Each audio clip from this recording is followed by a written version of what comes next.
Mega Grace on Vuma FM Adult Radio for the young at heart. 6 minutes before Bongani Mtolo Slilanga and Gabriel Sithole ngalesi sikhathi suke sengithi bamba sengiyavala ekseni mambake sengiyavala before you start your weekend. The book of 2 Corinthians 4 verse 8 siyacindezelwa nxa zonke kodwa sinyinyekile siyaxakeka kodwa asidikibali. Ngabela lo myalezo namhlanje ekseni ngifuna ukukhuluma nawe ngithi you must not look like your pain. Ungakuvumeli ukubukeka njengenhlungu nenhlupheko odlula kuyona. Ungakuvumeli ukubukeka njengosizo odlula kulona. Yebo siyacindezelwa nxa zonke. Yebo siyashawa nxa zonke. Kodwa asidikibali, asibukeki njengezinto ezishayayo. Kunabantu abaningi eBhayibhelini engifundile ngabo abadlule impeni eziningi kodwa bangavuma ukubukeka njengezimpi abadlula kuzona.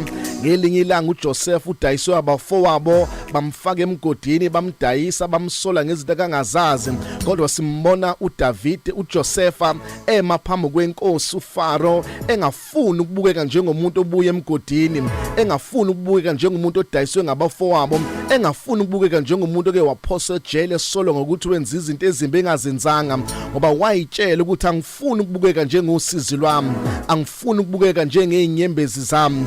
uDaniel uke waphoswa emphandini weingonyama kodwa simbona emaphambi kwenkosi emasengathi akaze faka emgodini oneyingonyama ezilanjisiwe ngoba wayitshela wathi angifuni ukubukeka njengomgodi engibuya kuwona, angifuni ukubukeka njengomphando weingonyama engidlula kuwona. Ungakuvumeli ukubukeka njengosizi lwakho. oShadrach noMeshach noAbednego bake baphoswa esithandweni somlilo kodwa kuthiwa baphuma nezimpahla zabo zazingenalo ngisho nephunga lomlilo, nezimpahla babeyigqokile zazinganuki nanokunuka zayingashilo nokusha ngoba they did not want to look like their pain. Babengafuni ukubukeka njengento abadlule kuyona.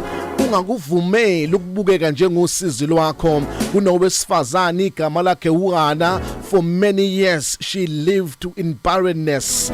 Ephila engenabo abantwana bemchukuluza abanye abantu besifazane bethu uyaphila kodwa akanabo abantwana kodwa wathi I refuse to look like my pain. Wathi I refuse to look like my barrenness. Wathi zohamba eyokhonza inkosi akukhuleke enkosini noma enesima kadlula kusona. Ngakho ungakuvumela ukubukeka njengehlano odlula kulona na njengepain odlula kuyona. uPaul benosila bathi besejele beshayiwe bophigazi bathi we refuse to look like imvimbe sinayo.